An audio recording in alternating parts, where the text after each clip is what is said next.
Hi, everyone. I'm Ram Sandoval, CEO of Flowchestra, and here to introduce you to Flowchestra. It is the secure AI operations platform that optimizes business operations and turns day-to-day work into governed, context-aware AI workflows with visibility and ROI traction. Our goal is to give the leaders peace of mind and to enable and empower teams and users to adopt AI safely and with AI that actually sticks. So the barriers to AI adoption right now across small and medium businesses is that they break down in 4 predictable ways. Teams, they don't know where to start, they don't know what to automate and what to leave alone. Second, they don't have oversight.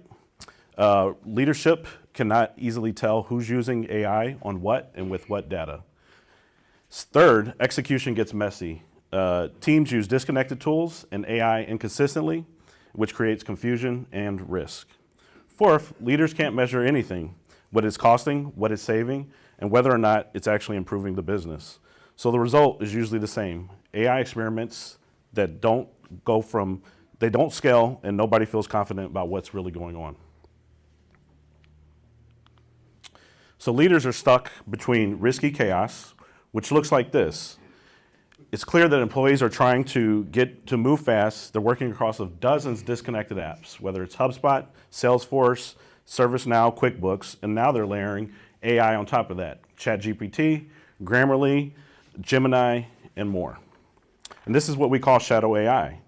And it shows up in small ways. Customers pasting data into AI tools, into emails, summarizing a contract, speeding up proposals, but none of it is happening in controlled systems. Leadership can't answer the basic questions.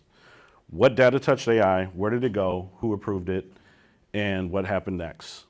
And this also becomes a cybersecurity problem because once sensitive information is moving through the wrong tools, the wrong accounts with the wrong permissions, it then becomes a potential major breach scenario.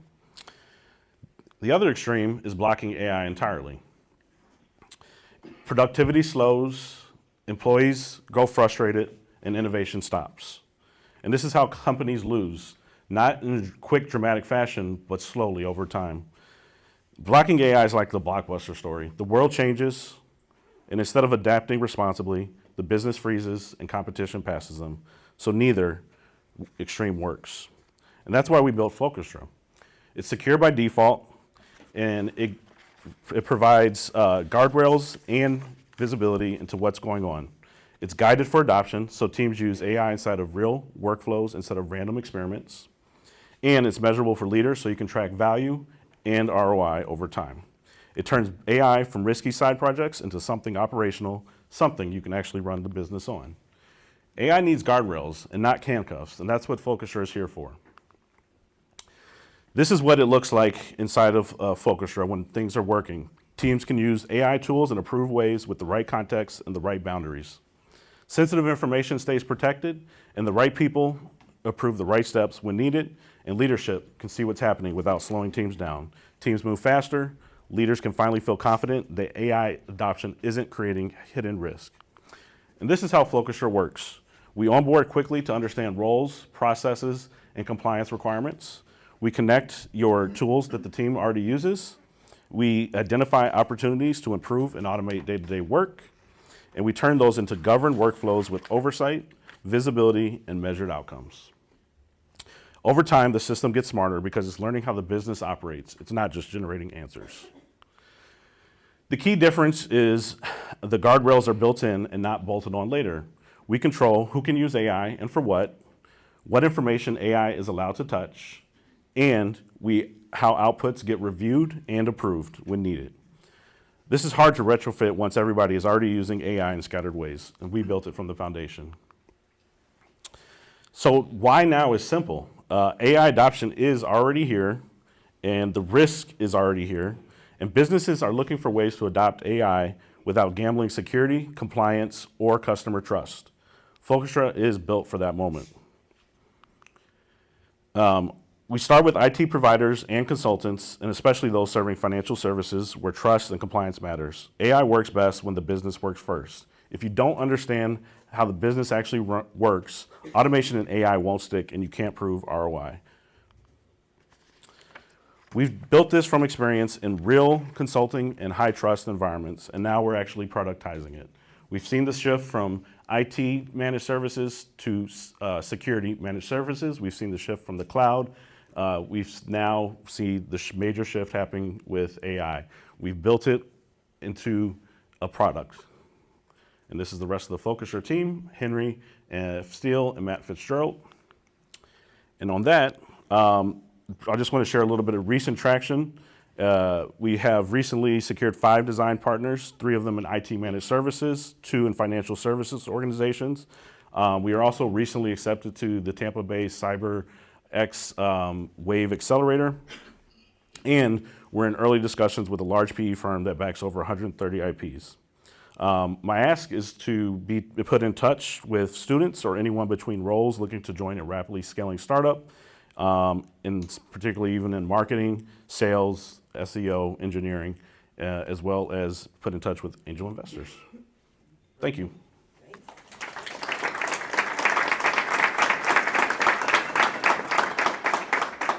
We'll go ahead and take it over.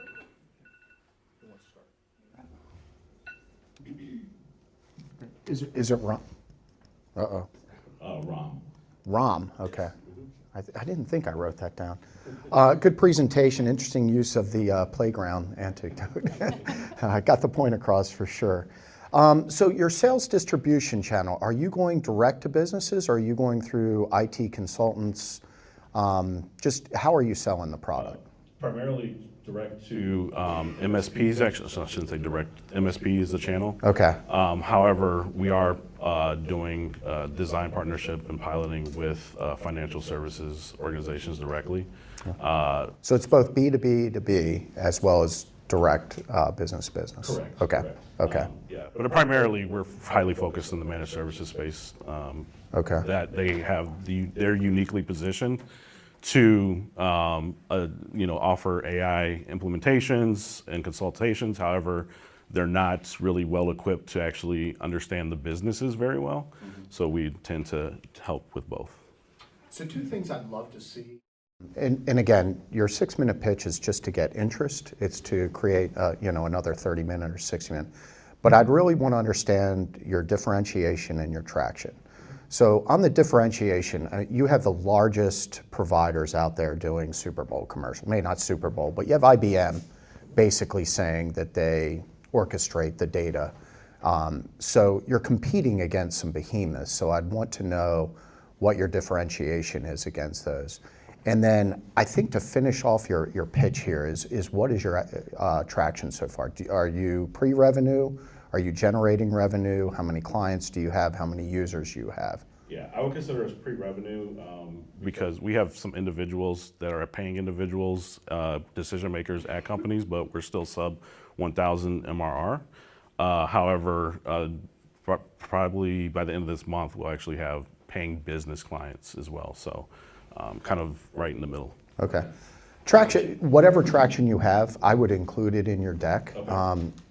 Even what you just said, I mean, someone's paying you for the solution. That's a huge win. So, put that feather in your cap, so to say. It's a good win. It's been a super busy 2 weeks, but that's absolutely. That's good. Yeah, and then the other piece is just the differentiation. I just think you're going up against some of the largest consultancies and software providers in the world. Absolutely, for sure. So the orchestration piece is, that's table stakes in terms of, workflow automation or creating what's now becoming more popular, like agentic AI. So we're focused on the pieces that are getting missed. So one is, especially for like managed services, like understanding the business. A lot of these solutions, they expect you to come in knowing what workflow you want to automate. And then, you'll go in and put it into make.com or, some of these other solutions, but they don't actually understand potential other opportunities. They don't understand if those processes are even optimized and effective to begin with. And so that's where we take that context of the business, the processes, the people, and the tools to actually identify how they can truly leverage what's in their environment and what's actually going on in the environment. The second piece is the governance piece, right? And so that's often forgot about, especially with these orchestration tools and automation tools. They're that's what they're there to do, is just do whatever you tell them to do.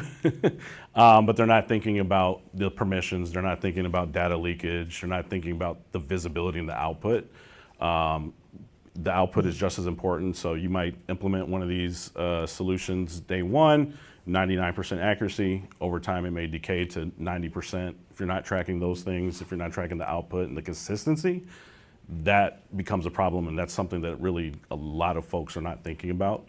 And there's some enterprise providers that are starting to think about these things, or that are creating solutions as well, such as Cisco and Gnostic, which we do probably consider ourselves to come up against, but we're more in the small, medium business space right now, and those are generally out of reach for small, medium businesses. So what I would say, As you grow and get additional traction, those use cases that you're talking about, if you can cite actual clients and how they've used your solution to do all the things that you just mentioned, I think that would be really compelling as part of your story. Okay. Thank you. Thank you. I think particularly the area of security is going to be huge in the next couple of years. I mean, if anyone seen the news following the OpenClaw craziness that's happened the last couple of weeks, and all the tools that these agents were going after that ended up having malware in them, I think security is going to be huge. I love the space that you're in.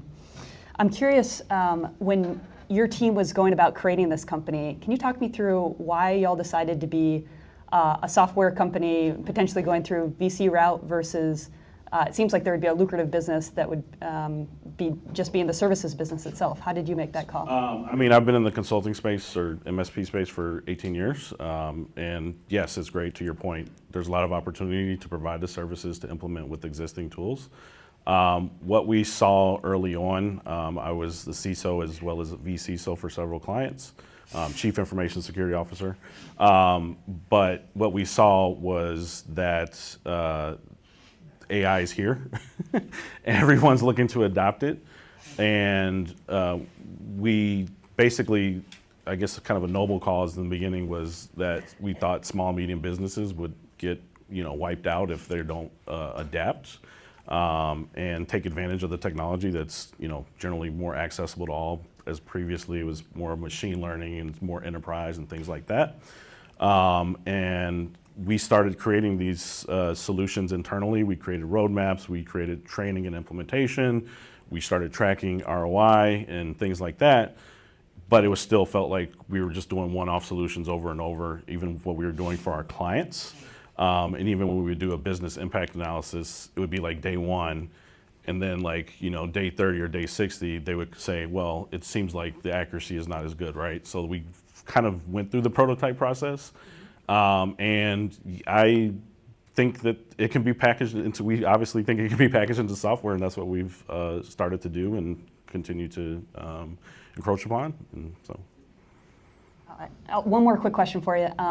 So you've been in the shoes of the consultants going to these companies. Can you talk me through maybe your pricing model, and when they're going out to their prospective small and medium-sized businesses, how much are they paying for the software versus what their contract is going to be with these companies? yeah, so right now we have 4 tiers, and the 2 that are active are solo, for like solopreneurs, individuals, and then teams. So anybody has 2 or more users so that they can collaborate.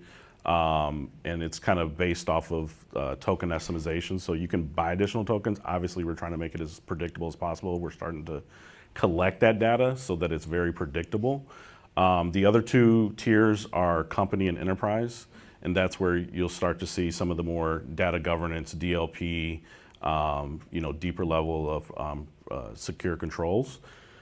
And I'll be honest, we started with those at like 200 per user and 300 per user. I had a lot of opportunity to talk to a lot of MSPs last week, what the need was, what the problems were, and there's a lot of demand for just the visibility alone, just the observability alone for what exists in the environment. And so we're looking at potentially kind of creating tiers around those pieces specifically as like add-ons. So. Go ahead. Okay, cool. They asked a really great questions, so I don't think I have too many more questions. I did have a little bit of feedback. Great pitch, by the way. To the point of your name, I don't think I saw your name on the slide at all. When you're up here pitching, remember that you're selling you and your team as well, and having the context of you are already a CISO, like you've been in your customer's shoes is really great context for me to have and understand you and the team, especially in an early stage. You're betting on the team more than the business and the idea. So definitely have your name plastered, at least on the first slide, the last slide, and have the team and the background that you bring. The other piece that I was going to mention was I really love the playground playfulness as a great way of visualizing the problem and then the solution. I think what I would have liked to have seen a little bit more of is it sounds to me like you are creating a lot of process and workflow out of chaos. And it would have been nice to have a visual of how the product works or how it benefits your customers. It also seems like there's a lot of different user groups who are going to be plugging into the system. And so it'd be nice to know kind of who are the different players and how, like, who's going to be signing the checks and actually signing the contracts versus all the different people who are going to be plugged into the system and how it can benefit a company as a whole. Yeah, I'll leave it there. Great. Yeah. Thank you. Yeah, I appreciate it. Thank you very much.